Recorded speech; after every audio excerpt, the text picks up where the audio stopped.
Video title দেখে হয়তো অনেকে বুঝতে পারছেন যে কেন আসলে আমি ভিডিওটির নাম ৳১৫,০০০ বাজেটে বেস্ট ৩ টি ফোন আপনাদের ফ্যামিলির জন্য এই কথাটি রেখেছি। তো যদি কেউ না বুঝে থাকেন আমি আরেকটু এক্সপ্লেইন করছি আপনাদের কাছে। সেটি হচ্ছে যে এই ৳১০,০০০-১৫,০০০ বাজেটের যে ফোনগুলো আছে না এগুলো কিন্তু জেনারেলি আমরা আমাদের ফ্যামিলিদের জন্যই কিনে থাকি।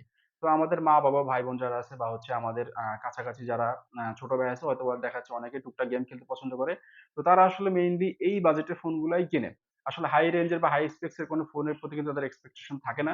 বর্তমান সময়ের মার্কেট বিবেচনা করে আমি আপনাদের জন্য ৩ টি ফোন এখানে রেখেছি। তো চলুন দেখা যাক সেই ৩ টি ফোন কি, কি? যেহেতু বাজেট ৳১৫,০০০ তো এই ৳১৫,০০০ বাজেটের আশেপাশে কিন্তু আমাদের দেশীয় একটি ব্র্যান্ড খুব ভালো মানের স্মার্টফোন প্রোডিউস করছে সেটা হচ্ছে সিম্ফনি। তো চলুন কথা বলা যাক সিম্ফনি Helio 50 নিয়ে। তো এই বাজেটে কিন্তু আসলে সিম্ফনি Helio 50 আপনার জন্য একটি বেস্ট ফোন হতে পারে।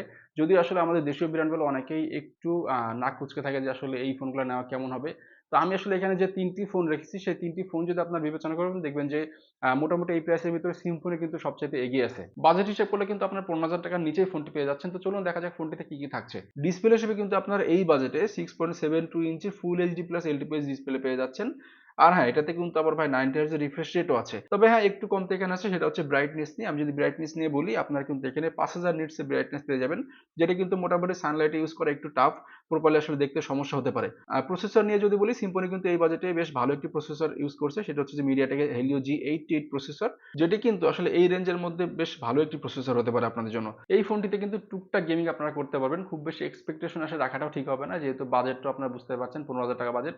তো আসলে হাই এক্সপেকটেশন রাখাটাও ঠিক না এই বাজেটের ভিতরে। যদি ক্যামেরা সেকশন নিয়ে বলি এই ফোনটিতে কিন্তু আপনারা রিয়ারে মেইন ক্যামেরা হিসেবে ১০৮ মেগাপিক্সেলের একটি ক্যামেরা পেয়ে যাবেন। আর ফ্রন্ট ফেসিং এ সেলফি ক্যামেরার জন্য পাবেন হচ্ছে ৩২ মেগাপিক্সেলের একটি ক্যামেরা।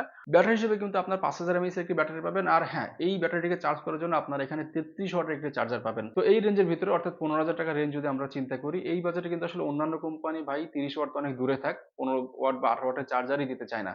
তো সেখানে কিন্তু সিম্ফনি ৩৩ ওয়াটের একটা চার্জার আপনাদেরকে দিচ্ছে। মোটামুটি রেগুলার ইউজ করার জন্য সিম্ফনি Helio 50 কিন্তু আপনার জন্য একটা বেস্ট স্মার্টফোন হতে পারে। এই বাজেটে আমি আপনাদের জন্য সেকেন্ড ফোনটি রেখেছি টেকনোর পক্ষ থেকে। সেটা হচ্ছে টেকনো স্পার্ক 30C। ২ টি ভ্যারিয়েন্টে আপনার মার্কেটে ফোনটি পাবেন। একটা হচ্ছে ৬ ১২৮ জিবি ভ্যারিয়েন্ট, আরেকটা হচ্ছে যে ৮ ২৫৬ জিবি ভ্যারিয়েন্ট। তো ৬ ১২৮ জিবি ভ্যারিয়েন্ট যেটা আছে সেটি আপনার মার্কেটে বর্তমানে ৳১৪,০০০ তে পাবেন এবং ৮ ২৫৬ জিবি ভ্যারিয়েন্ট আছে সেটা কিন্তু আপনার ৳১৫,০০০ র একটু উপরে হতে পারে। সো ৳১৫,০০০ হয়তো অল্প কিছু টাকা কম বেশি হতে পারে। তো মোটামুটি আসলে ৳১৫,০০০ আশেপাশে আপনারা ৮ ২৫৬ জিবি ভ্যারিয়েন্টটা পেয়ে যাবেন। প্রসেসর হিসেবে কিন্তু এই ফোনটিতে আবার ব্যবহার করা হয়েছে MediaTek এর Helio G81 চিপসেট। একটু এখানে বলে রাখি এই বাজেটে কিন্তু সিম্ফনি Helio 50 তে আবার আপনারা MediaTek এর G88 প্রসেসর পাচ্ছিলেন। সো সেই দিক দিয়ে বিবেচনা করলে এখানে একটু লোয়ার লেভেলের আসলে চিপসেট ব্যবহার করা হয়েছে। তবে হ্যাঁ, এই বাজেটে কিন্তু খুব মারাত্মক একটা ডিজাইন আপনারা এখানে দেখতে পাচ্ছেন ফোনটির। এখানে কিন্তু আপনার 6.7 ইঞ্চের ফুল এইচডি ডিসপ্লে পেয়ে যাবেন। আর সাথে কিন্তু আবার 120 হার্টজ এর রিফ্রেশ রেটও থাকছে। যেখানে কিন্তু আমরা সিম্ফনিতে 90 হার্টজ এর রিফ্রেশ রেট পাচ্ছিলাম।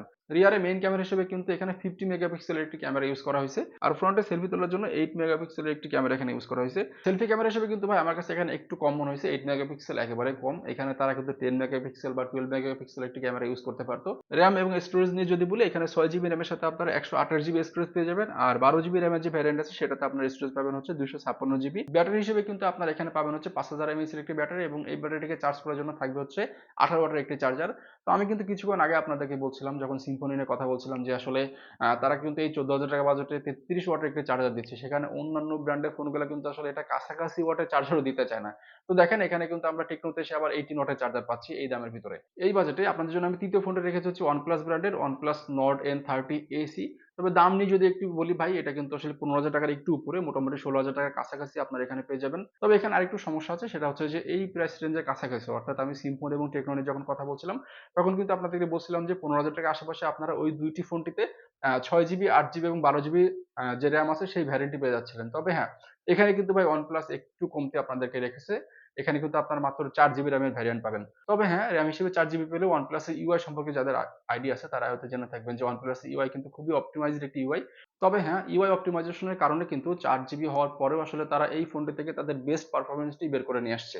একটি মাত্র ভ্যারিয়েন্টই আপনার মার্কেটে পাবেন সেটা হচ্ছে ৪ ১২৮ জিবি যে ভ্যারিয়েন্ট আছে তবে হ্যাঁ, RAM এর দিকে কিন্তু আসলে সিম্ফনি এবং টেকনো থেকে OnePlus পিছায় থাকলেও এখানে কিন্তু তারা প্রসেসরে একটু আগায় আছে। যেখানে কিন্তু আমরা সিম্ফনি এবং টেকনোতে হচ্ছে MediaTek Helio G81 এবং G88 প্রসেসর দেখছিলাম।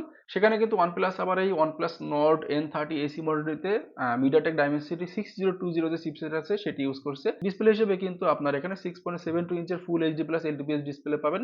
আর ক্যামেরা হিসেবে রিয়ারে পাবেন হচ্ছে 50 মেগাপিক্সেলের ক্যামেরা, আর ফ্রন্ট ফেসিং এর ক্যামেরা হিসেবে পাবেন হচ্ছে 8 মেগাপিক্সেলের ক্যামেরা। ব্যাটারি এবং চার্জারের দিক দিয়েও কিন্তু আবার OnePlus অন্য দুইটি ফোনের থেকে একটু এগিয়ে আছে। ব্যাটারি যদিও তিনটি ফোনটিতেই 5000 mAh এর ব্যাটারি, তবে হ্যাঁ OnePlus কিন্তু এই মডেলটির সাথে 33 ওয়াটের একটি ফাস্ট চার্জার দিচ্ছে। এই ছিল আপনাদের জন্য আমার বাছাই করা 15,000 টাকা বাজেটের বেস্ট তিনটি স্মার্টফোন। তবে হ্যাঁ, যেহেতু এটি একটি বাইং গাইড, এখানে কিন্তু আপনারা কোনো ফোনের আসলে ইন ডেপথ রিভিউ পাবেন না। তবে এই তিনটি মডেলের কোনো ফোনটি সম্পর্কে যদি আপনাদের কোনো বিস্তারিত কোনো কিছু জানা থাকে, সেটা অবশ্যই আপনারা আমাকে কমেন্ট সেকশনে জানাবেন। আমি চেষ্টা করবো ইনশাল্লাহ আপনাদের সেই কমেন্টের উত্তরটি সঠিকভাবে দেওয়ার। Thank you very much for watching the video, এবং যাওয়ার আগে সর্বশেষ একটি কথা, please don't forget to subscribe my channel.